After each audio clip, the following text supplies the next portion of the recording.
Hello, my name is Sedi. My family knows me as Sedi. My friends know me as Sid, and everyone else knows me as Breakfastboy. I'm 24 years of age currently, and I reside in Johannesburg. I make the music because it's a form of prayer to me and a form of meditation, and it just helps me clear my head.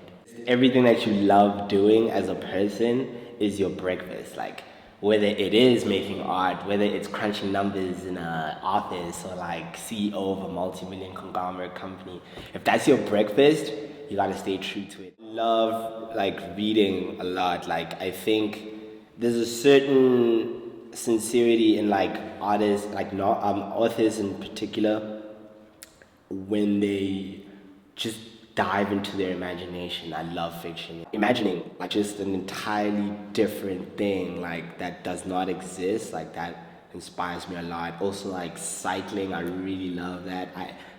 My best ideas come from like just cycling and like going out to the park, writing poetry and just like listening to a variety of like different artists, especially my friends.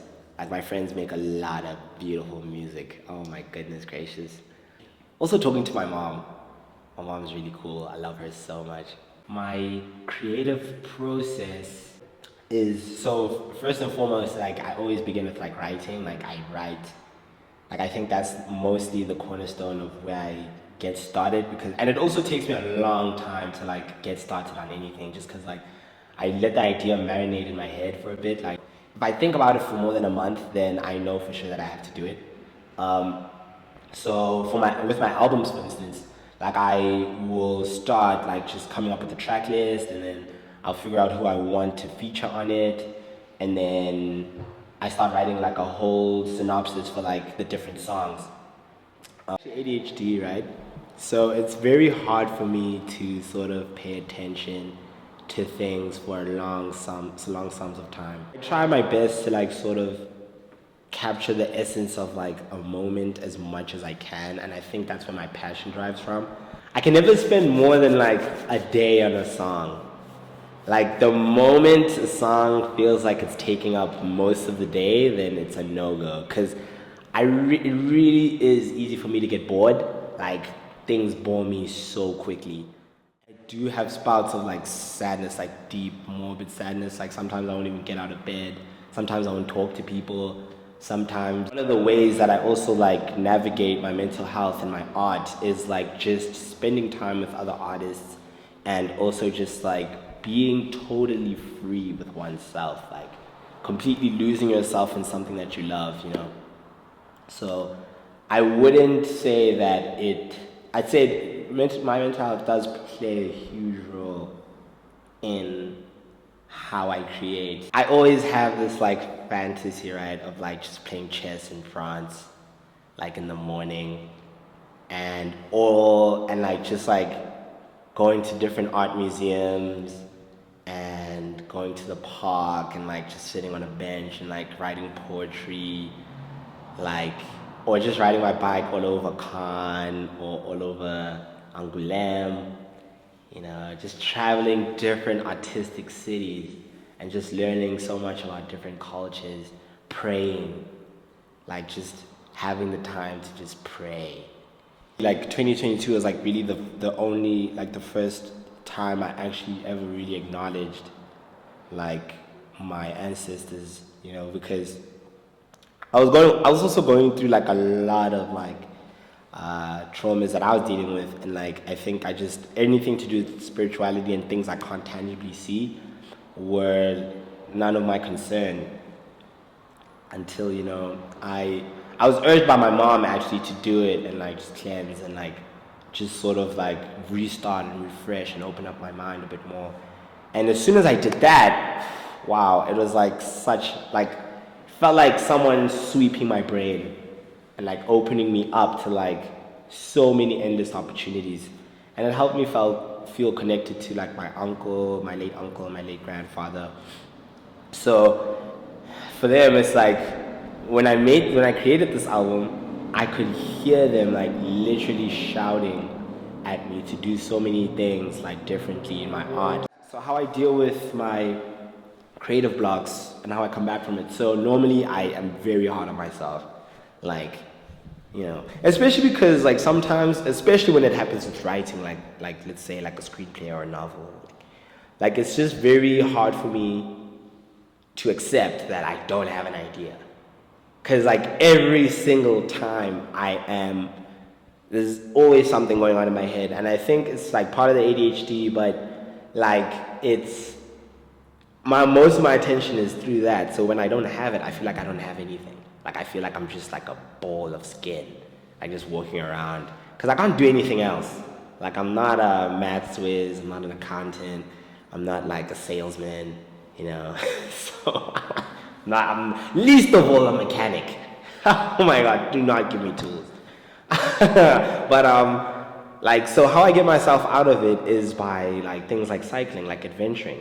Like I go and I'll call up a friend and I'll just be like, yo bro, I'm bored. Let's go out and like just see what the world is saying.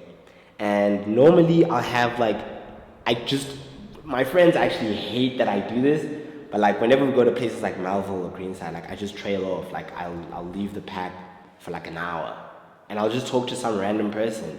Like I'll just talk to them, have a cigarette with them, and like we just talk about life, find out where they're from, they find out where I'm from. And it's really, and it helps me just like gauge a different perspective on life from other people, so much so that then I think of a character. And then once I think of a character, then I'm like, oh my gosh, this character can be doing this, and then write that. And then experience performing live has always been, like, it's the first time was always scary. Well yeah, I always think of it like being scared, like, because I was performing in Brum, like, for this event called Fag Winter. The name of the event, please don't cancel me, but it's the name of the event. And my dear friend Goyame asked me to perform, and that was like my first time ever picking up mic and like performing my songs in front of people. So the experience for me was so exhilarating once I got up there, because then I realized that, yo dude, you're actually pretty cool. Like, you don't have any bands, you don't even have much of a, like people don't really listen to your music the way you'd want them to, but up until that point. And I thought to myself, you know what, dude, if you really love what you're doing and you really want to do this, then now is the time to get people to buy in. The first two albums that are out, the way I'd explain them are like happy-go-lucky, like little worlds that I've created for people to just like let go of reality for a second. And how I do that is like through like 1980s, 70s pop instrumentation, just because I love how like I love how roller rink music sounds. And just like, I just also feel like it's very positive. I really love the fact that it's positive, even through the sadness, like, because ironically, you know, I made these from a very sad point in my life. So like, I really feel grateful that I was able to like create something so positive, at least in how it sounds, you know. So I even had this tagline that I wrote that said, I want to make music that people can dance to their sadness to. And not in a way that it glamorizes their sadness, but helps them just like cope and realize that there are ways to get through it. But the third album is more, it's more personal. It's a more personal sound, like just in terms of like the instrumentations I use. It's more natural instruments, like bass. There's a lot more bass in this one, so that's pretty cool. Natural bass. There's, yeah, just like, it's just a more personal sound to me in the third time around. I make music because it's like praying. Like, it's it's a form of prayer to me. Like I think, like someone said something very interesting to me last year in 2022, and they were saying to me that like practicing your art, your craft, is akin, or rather, practicing the talents that God has given you is akin to like praising Him. The most difficult thing about being an artist is the fact that like, especially when you're dealing with family, like you get like weird looks, like when they ask you what you do when you're 24 years old and living on your own, and you have to tell them that I play a piano for like 12 to like 16 hours in a day, or write a book. Like to them, it's just like, it makes them feel like I'm wasting my time. I felt that a lot in my family, but the nice thing that has helped me get through that is by showing them what I can do. Because saying you can do it and showing them is a different ball game. So for me, it's like I've always strived to like show them, whether it's inviting them to a show or sending them my music, or like just giving them a piece of like material that I've written. Like it's the showing, but it's very difficult for me to like sort of break out of that doubt from the people that I love the most. It's very difficult for me to, even now, to like sort of get over it. But not my mom though. My mom is really sweet. Like my mom's really cool. She's always given me the freedom to like be who I want to be, like, and trust that I can do it, you know. And I'm really grateful that at this stage in my life, she's like making it less difficult for me to think about that. So yeah, shout out, mom. Love you. What do you think people receive your art and like the exposure behind that art? I feel like, I mean, look, when you first begin, there's always that doubt of like, oh my gosh, like, is this any good? Are people gonna like it, or are people gonna share it on their Instagram stories? And it is something that did give me a lot of anxiety, because at first I wanted to just solely be a producer and just like contribute to other people's careers. So for me, I was like, yeah, this is me now. Like, there's no face that I'm behind that can help me exude my exposure. But if you had to ask me today, which you have, I don't care about it actually. And I know that sounds like a trivial thing to say. I mean, oh, how can you not care about it? It's your art. Like, you gotta be loved and you gotta have money. But I'm just like, bro, if that's gonna happen, then it's gotta start with the art. Like, there's a story this morning I saw where they were like, why are we too concerned about how people are gonna receive the art rather than not being concerned about the art, like what you're doing to make it?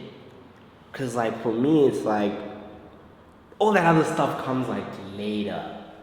And like even then, it's like, man, there's someone there that gets it. Like for me, if it's like 10 homies that like, think that I'm a genius, then oh my gosh, bro, I'll make music for those 10 people. If there's one person that loves my movie, I'll keep making the movie for that person until you get it. Because I feel like you'll get it.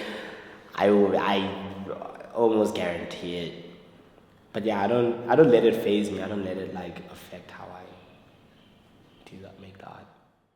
What brings me the most joy is actually spending time with the people I love.